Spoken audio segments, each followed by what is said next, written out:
Hey guys, Sean Hamlin with Premier Guitar, coming at you with our 2021 edition of No Brainer Mods. Now what we do with No Brainer Mods is we go out and buy a handful of affordable guitars that are pretty cool already, maybe just an upgrade or two away from being really cool, or maybe it's just guitars that are already pretty cool but they make you feel less guilty about maybe doing some weird project mods on them. This year our DIY mods range from pretty tame to a bit wild. One guitar is just going to have its pickups replaced with some unusual boutique pickups. Another one is going to get transformed from a Jazzmaster voiced Tele to a fretless sitar that's Jazzmaster voiced. And the last one is going to have its iconic monkey grip handlebar turned into something that we think is a little more conducive to sonic exploration, albeit of the avant-garde variety. Now, before we get to the modded guitars, why don't we take a listen to them pre-mod? All right, first up for our 2021 no-brainer mods guitars is this Squier Paranormal Cabronita Thinline Telecaster. It's got a popular semi-hollow body in a nice Fiesta red finish, maple fretboard and neck. And probably the most unusual things about it to me are, first, that the control scheme is reversed. You have the three-way pickup selector, but it's back here kind of out of the way, and then just normal tone and volume. The pickups look kind of like they're P90s, but they're actually Fender-designed Alnico Jazzmaster pickups, and they sound pretty good. So let me give you a taste of how this sounds in each position real quick. It's going through a 76 Fender Vibralux reverb.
Okay, next up is a Yamaha Revstar 320. It's a pretty straight ahead rocker, Les Paul scale, NATO body with a set mahogany neck and rosewood fretboard. And there's a pair of ceramic magnet Yamaha HH3 pickups.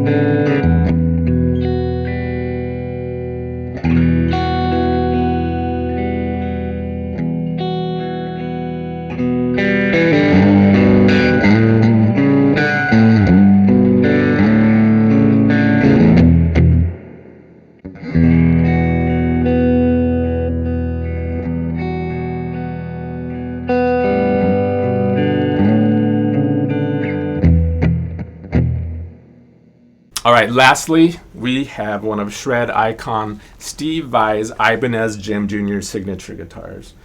And it's not junior in any sense other than it's more affordable. It's still standard 25.5-inch scale.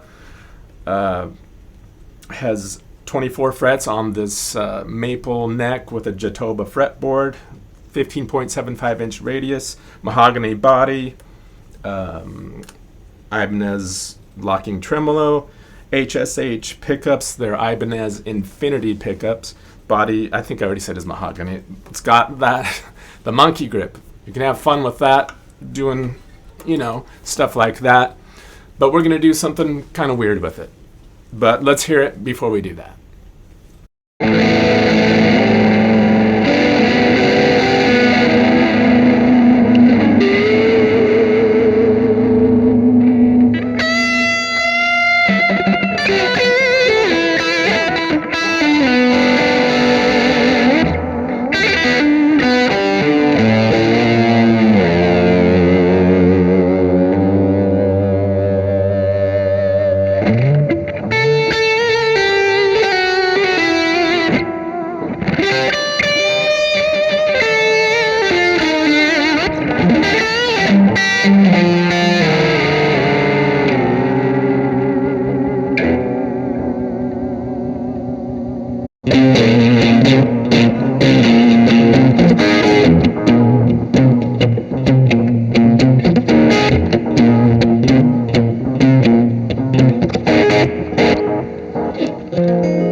So here we are a few weeks later with the results of our mods.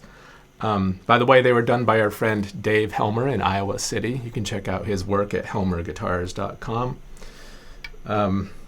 First up, we've got the Cabronita Telecaster. And as you can see, it's got the buzz bridge here, which looks really nice. I'll give you some close-ups in a sec. One thing we decided to do once we got going on the project was to make the guitar partially fretless. Dave's rationale was that this way you could play slippery leads higher up on the neck, past the 10th fret, but you could still then chord lower down on the neck and not have to worry about it being such a bitch to intonate all the notes. Because of all this, I've taken to calling this guitar the semi-fretless Cabronita, or Cabronita, I don't know.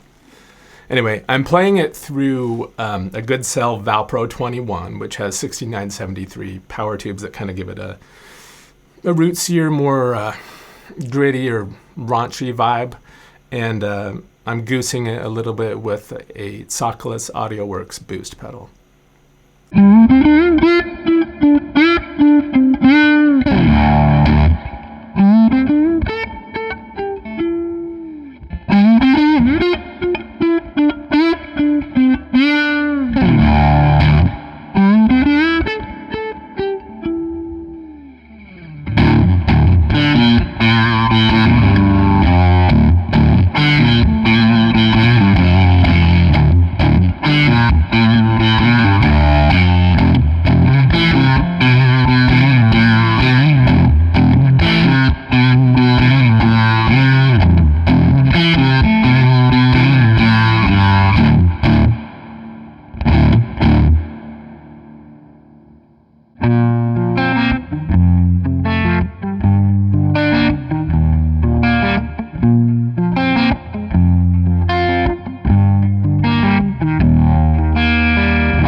All right, now for the Yamaha. If you're familiar with gold foil pickups, you're probably not going to be surprised to hear that the Mojo dual foils pretty much completely transformed the voice of this guitar. Like I said before, the original pickups weren't bad, but they were kind of lackluster. With the dual foils in here, the guitar has a lot more chime and grit and overall personality. And I'm also happy to report that although the pickups are big and beefy looking, they are not like big and overpowered or overwound or too hot. They pretty much just give you the traditional gold foil sound, maybe with a little more warmth and roundness, but mainly just without the 60 cycle hum that you get with single coils. I'm going to play the Revstar with the new Mojo dual foils through the same Good Cell amp.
All right, everybody, so we've arrived at the final true bastardization project for No Brainer Mods 2021.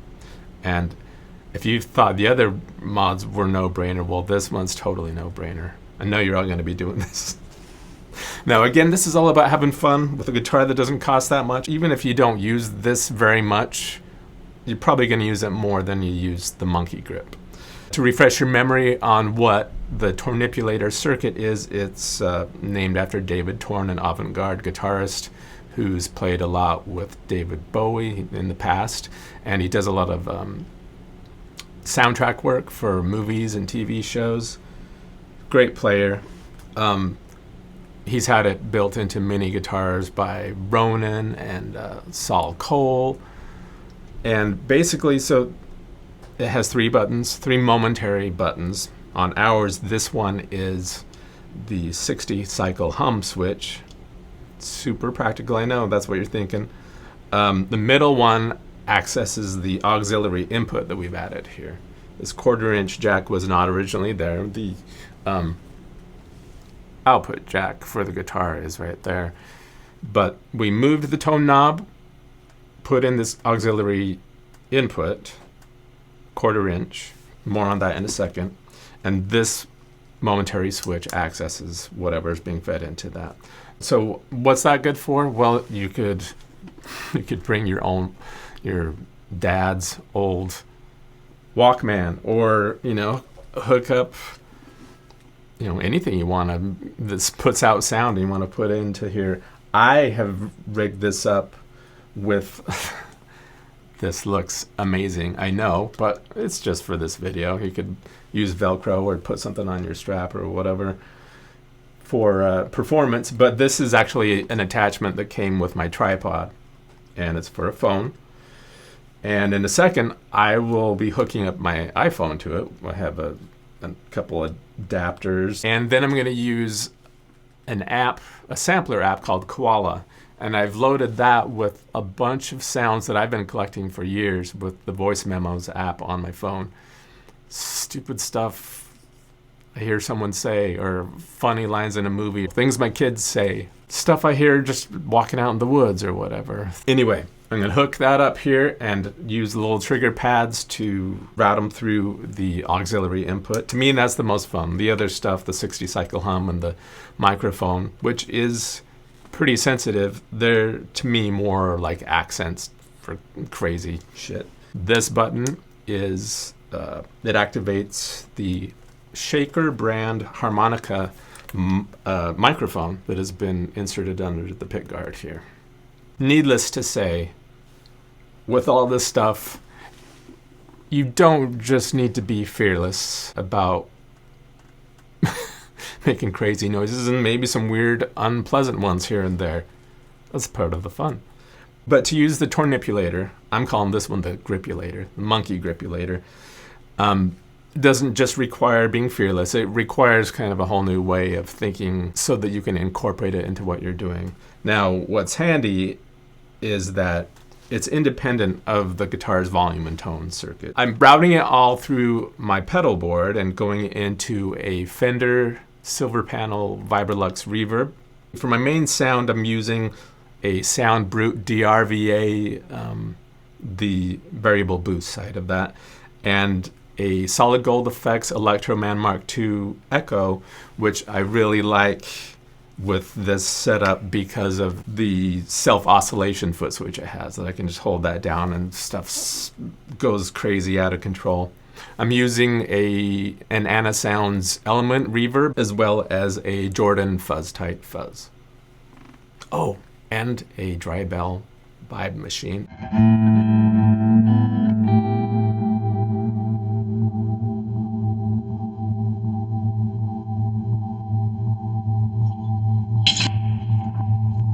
Removing the head, brain, repeat that.